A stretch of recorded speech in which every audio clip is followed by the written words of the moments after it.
lá, meus caros, então vamos lá, vamos começar agora com a 14ª questão, questão de competência, tema sempre importante para as provas. Vem comigo, tá aí, ó, competência, 14ª questão. De acordo com o CPC, a incompetência relativa. Primeiro ponto que você tem que lembrar é que a incompetência subdivide-se em incompetência absoluta e a incompetência relativa, tá? Relativa. E aí, cada uma delas tem uma característica própria. Então, vem aqui comigo, veja. Incompetência absoluta é o descumprimento de uma regra de competência absoluta criada por norma de ordem pública.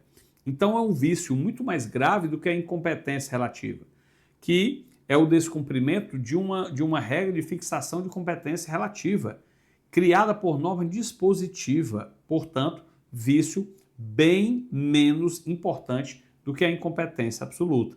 É por isso que essa noção reflete nas características de ambas. Vamos lá, incompetência absoluta, ela pode ser conhecida de ofício, pode ser conhecida de ofício pelo juiz, pode ser conhecida de ofício. A incompetência relativa não pode. Incompetência relativa não pode ser conhecida de ofício. Pode ser conhecida de ofício. A incompetência relativa, meus caros, depende de quê? Depende de requerimento, seja do demandado na contestação ou do MP, ou do Ministério Público, tá? O Ministério Público também pode requerer o reconhecimento da incompetência relativa. Vamos lá, na incompetência absoluta, ela não preclui, não se prorroga, não se prorroga. Veja, quando eu digo que a incompetência absoluta não preclui, não significa dizer que é casa da mãe Joana aqui não. Veja, existe um momento processual oportuno para você alegar incompetência absoluta e também incompetência relativa, que é a preliminar de contestação, tá? Você deve alegar incompetência absoluta e relativa em preliminar de contestação.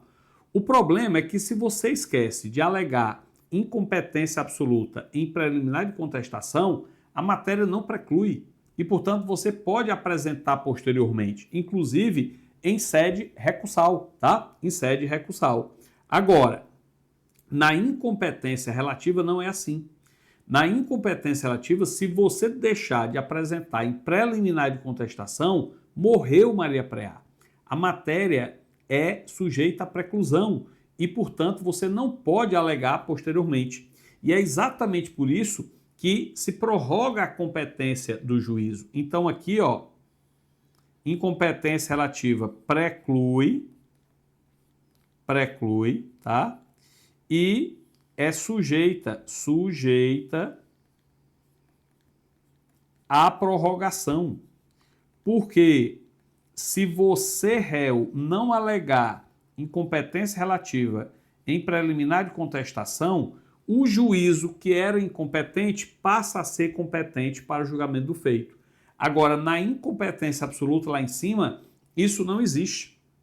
Um juízo absolutamente incompetente jamais será competente para o julgamento da demanda, beleza? E aí, nós temos, por fim, em ambas situações, a mesma consequência.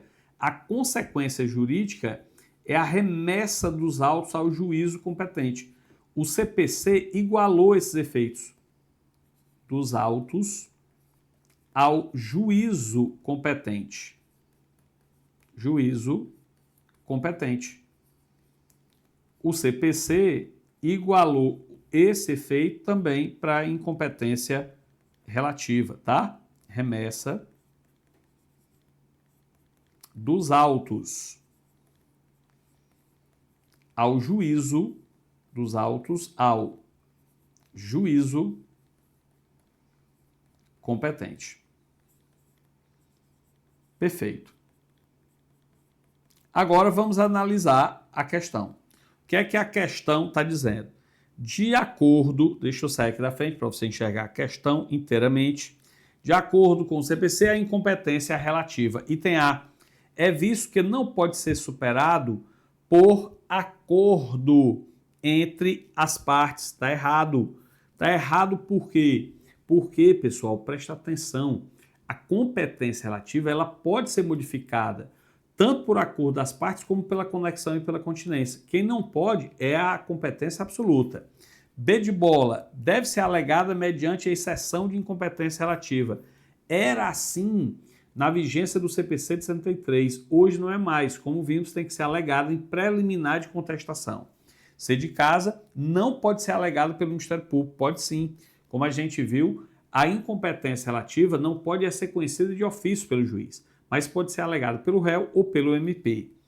D de dado, pode ser declarado de ofício pelo juiz. Acabamos de ver, não pode, né? E o item E será prorrogada se o réu não a alegar na contestação, exatamente, mais especificamente em preliminar de contestação.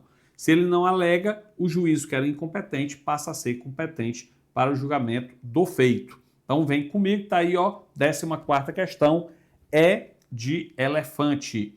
Vamos avançar, vamos para a 15ª questão. 15ª diz assim: de acordo com o CPC, no que concerne ao julgamento de ação reivindicatória da propriedade de bem imóvel localizado em território nacional, a competência, veja, internacional brasileira, primeira coisa que ele quer saber, e a competência territorial do foro do local do imóvel, competência territorial, são considerados respectivamente como, note, ele está falando aqui de ação reivindicatória, pessoal. Ação reivindicatória é uma ação utilizada pelo proprietário de um bem para reaver este bem, tá? Então, a ação reivindicatória é uma ação real imobiliária. Real imobiliária. E aí eu quero que você lembre que em relação às ações reais imobiliárias, presta atenção aqui, ó. Em relação à ação real sobre bens imóveis,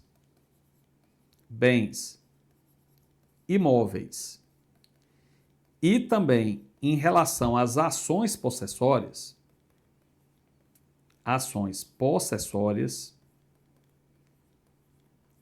a competência territorial, que em regra é um critério de competência relativa, aqui assume excepcionalmente a dimensão de critério de competência absoluta. Então não esqueça aqui que nós estamos falando excepcionalmente de competência territorial absoluta. Veja, quando você estiver diante de uma ação possessória ou de uma ação real sobre bem imóvel para discutir um dos 5 direitos reais arrolados por lei, e quais são eles, eu vou repetir devagar: direito de propriedade, direito de vizinhança, direito de servidão, divisão ou demarcação de terras, enunciação de obra nova. Todos esses 5 direitos reais, a competência é absoluta. Ações possessórias, todas elas são. Não há distinção. Cuidado, o critério é territorial, mas é de competência absoluta, beleza? Vem aqui comigo, porque nós temos aqui a outra situação elencada aqui na questão, que é a competência internacional. E a competência internacional,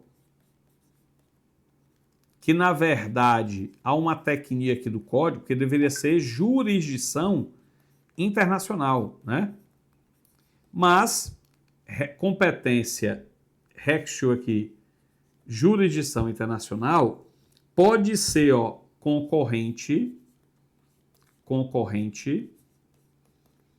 e pode ser exclusiva, tá? Elas estão respectivamente arroladas a concorrente nos artigos 21 e 22 do CPC e a exclusiva no artigo 23 do CPC. E esses dispositivos aqui são extremamente importantes. Presta atenção, na competência internacional concorrente, a justiça brasileira julga e admite que outros países também julguem aquela matéria. Como, por exemplo, quando a obrigação tiver que ser cumprida aqui no Brasil. Quando o ato ou fato ocorreu em território brasileiro. Olha o que aconteceu com o acidente do avião da Gol, que caiu na selva amazônica, que foi culpado a tripulação do Legacy. Ora, naquele caso, o caso foi julgado tanto aqui no Brasil como nos Estados Unidos. Há uma jurisdição internacional concorrente aqui. Agora, quando disser respeito a ações reais imobiliárias, quando tem parcela do território brasileiro envolvido, diz direito a direitos reais imobiliários, aí não. Aí a competência ou jurisdição internacional é exclusiva do Brasil. O Brasil julga e não aceita que os países julguem a matéria. Elas estão lá no artigo 23 e são exatamente essas ações reais imobiliárias ou tanto faz no direito das sucessões quanto na situação de separação, divórcio, quando houver partilha a ser realizada sobre direitos reais imobiliários. Então, só a justiça brasileira poderá julgar. Beleza? Depois vocês dão uma lida nesse dispositivo que eu estou destacando, mas vamos lá para a nossa questão. Ora, no caso aqui, a competência internacional é exclusiva, como vimos. E a competência territorial, como vimos aqui, é absoluta. Então já morreu aqui, é o item A. Vamos confirmar. Está errado, não é relativa. Está errado, não é concorrente, não é concorrente, não é concorrente. Realmente, A de avião é a nossa resposta. Vamos lá, vamos então para a nossa próxima questão, questão de número 16, tá? Em que pese a possibilidade da União como interessada em processos judiciais de falência, de recuperação judicial e insolvência civil entre particulares, de acordo com o entendimento jurisprudencial dominante no STF, a Justiça Comum Estadual será competente para o julgamento nos casos de... Ora, pessoal, presta bastante atenção aqui. Veja que nós estamos diante da discussão do que é competência da Justiça Federal e do que é competência da Justiça Estadual. Presta atenção que a Justiça Federal ela tem o critério de competência fixado em razão da pessoa. É a presença da União de uma de suas autarquias ou de empresas públicas que atrai a competência da Justiça Federal. Mas existem algumas exceções. A Justiça Federal ela não tem competência para julgar algumas demandas. Primeiro lugar, que é isso que ele quer saber aqui, a Justiça Estadual não tem, a Justiça Federal, não tem competência para julgar, para você lembrar, liseira. Liso não é julgado na Justiça Federal. Primeiro, como é o nome que se dá técnico por liso, pessoa natural, é insolvente. Então, a Justiça Federal não julga insolvência civil, tá?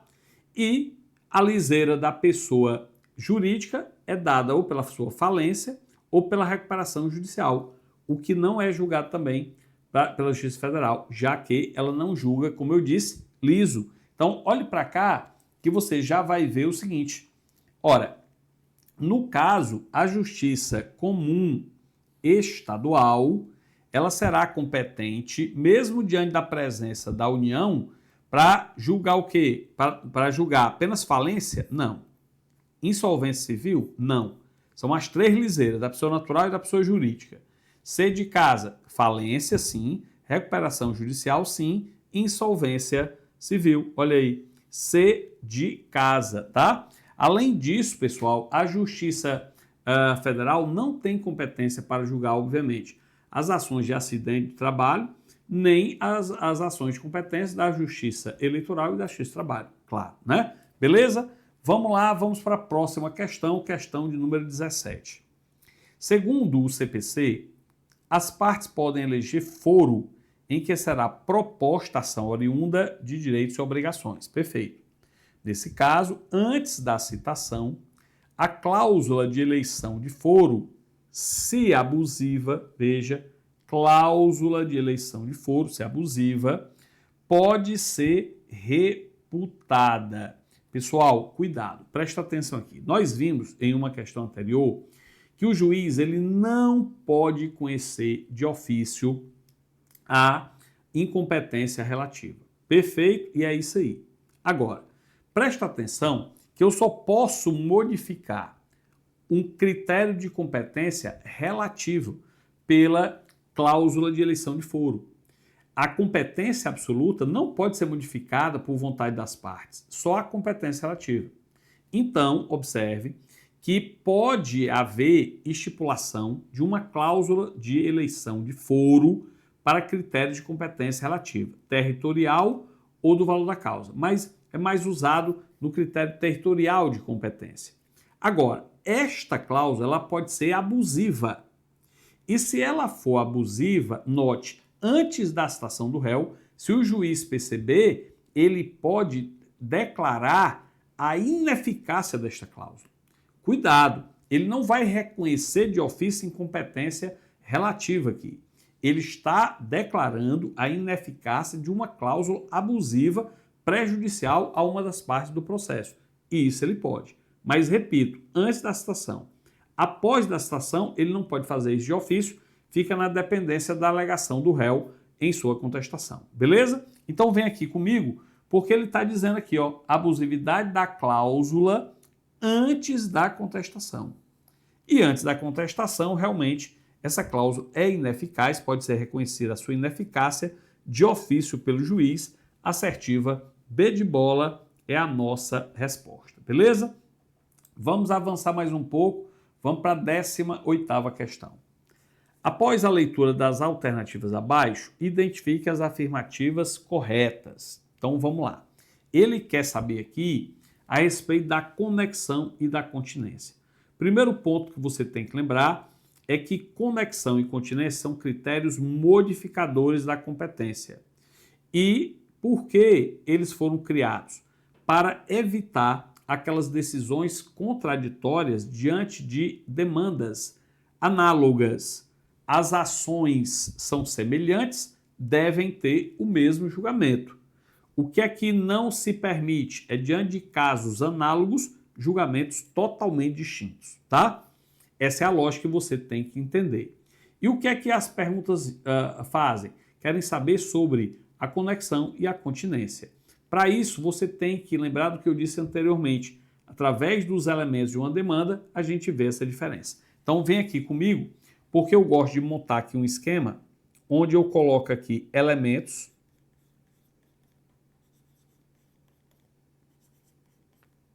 da demanda e no curso teórico eu faço esse esquema mais completo. No curso de questões, eu vou falar apenas e tão somente da conexão e da continência, que é o que ela quer.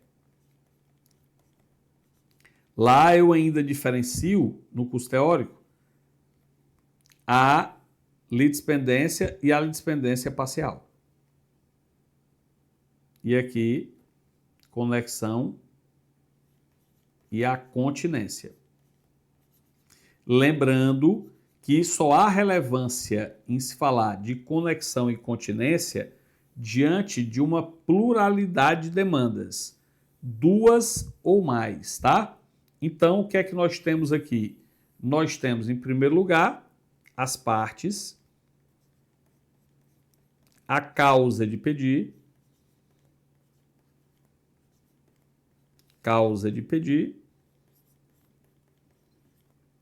e o pedido. causa de pedir e o pedido, beleza? E aqui, note, nós vamos ter a causa 1, que eu vou fazer só com duas, porque a lógica é a mesma, e a causa 2. Causa 1, causa 2. Vamos lá para você entender bem essa diferença. Note, na conexão, as partes são irrelevantes. Tanto faz se as partes são diferentes ou as partes são iguais. Não importa. Geralmente, as partes são diferentes, mas é irrelevante. Você nem olha para as partes.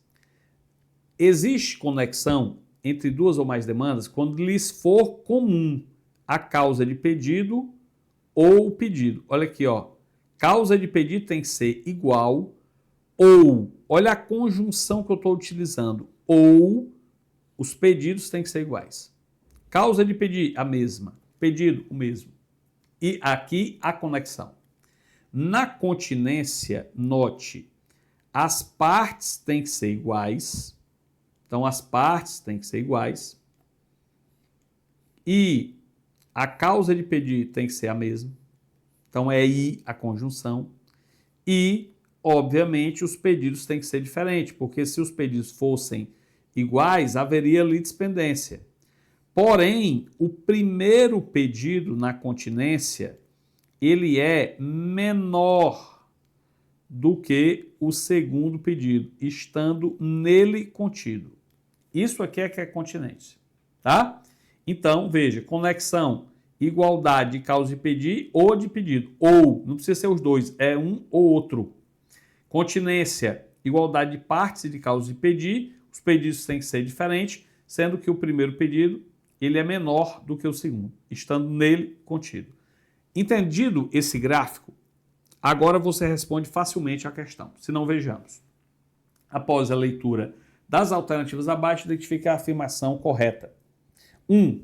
A competência relativa poderá modificar-se pela conexão ou continência. Assertiva correta. Isso aqui a gente viu naquele outro esquema de competência. Porque eu disse para vocês que a competência absoluta não pode ser modificada. Nem pela conexão, pela continência e nem muito menos pela vontade das partes. Quem pode ser modificada pela conexão ou pela continência ou pela vontade das partes é a competência relativa, tá? Vem comigo, vamos para 2. Reputam-se conexas duas ou mais ações quando lhes for comum, igual o pedido ou a causa de pedir. Correto também, né? Como a gente viu, certo? Então tá aqui, ó. Conexão, igualdade da causa de pedir ou do pedido.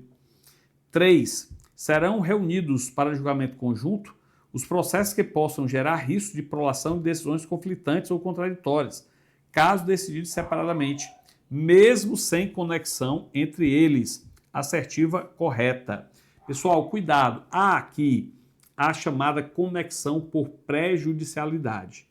Veja, o professor Fred J. foi o primeiro a criar essa expressão, conexão por prejudicialidade. Na verdade, não há conexão conforme a lei diz, porque como a gente viu, para haver conexão segundo a lei, tem que ter igualdade de causa de pedir ou de pedido. Na chamada conexão por prejudicialidade, os pedidos podem ser diferentes, as causas de pedir podem ser diferentes, mas sempre que a decisão de uma ação puder interferir no julgamento da outra, elas devem ser reunidas para receber julgamento conjunto. É isso que está dizendo a assertiva número 3. Se não, vejamos. Pense comigo numa demanda de reconhecimento de paternidade e outra demanda de alimentos. Veja, causa de pedir, totalmente diferente. Aliás, o fundamento da ação de alimentos é o reconhecimento de paternidade. Pedidos totalmente diferentes. Então, não há conexão segundo a lei. Mas lembre-se, o resultado da ação de reconhecimento de parcialidade, de paternidade, melhor dizendo, vai influenciar diretamente o resultado da ação de alimentos. Até porque o cara só vai pagar alimentos se ele for pai. Se ele não for pai, não vai pagar alimentos. E aí imagine um juiz dizendo que o cara não é pai e o outro condenando essa mesma pessoa a pagar alimentos para o suposto filho. decisões conflitantes, contraditórias. Para evitar isso, reúne as duas e, em primeiro lugar, julga-se o reconhecimento de paternidade. Se ele for pai, depois julgação de alimentos. É assim que a banda toca, beleza? Então vem aqui comigo, 3, assertiva correta.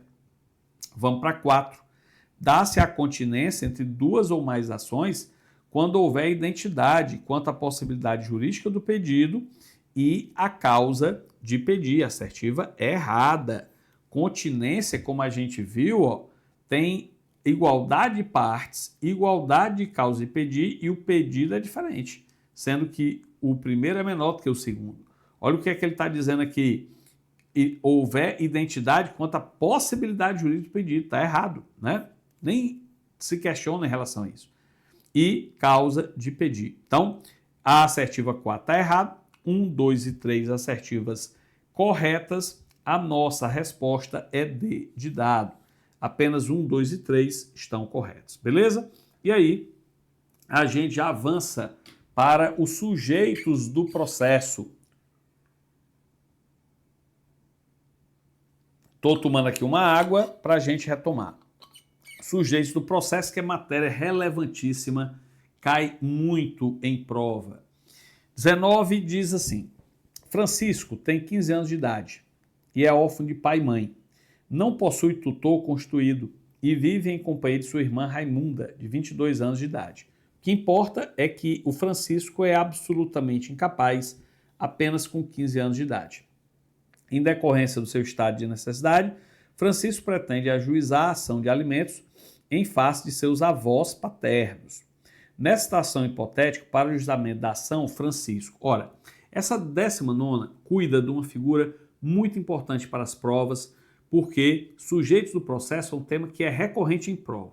E curador especial cai demais. Então fique esperto, fique ligado. Curador especial. Vem aqui comigo, por favor, para que eu possa apresentar essa figura no próximo slide. O curador, pessoal, especial, que hoje é um encargo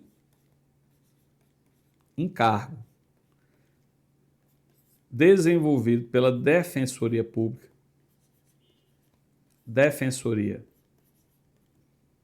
Pública, é nomeado pelo juiz para o atendimento de hipóteses expressamente previstas no CPC. Que hipóteses são essas?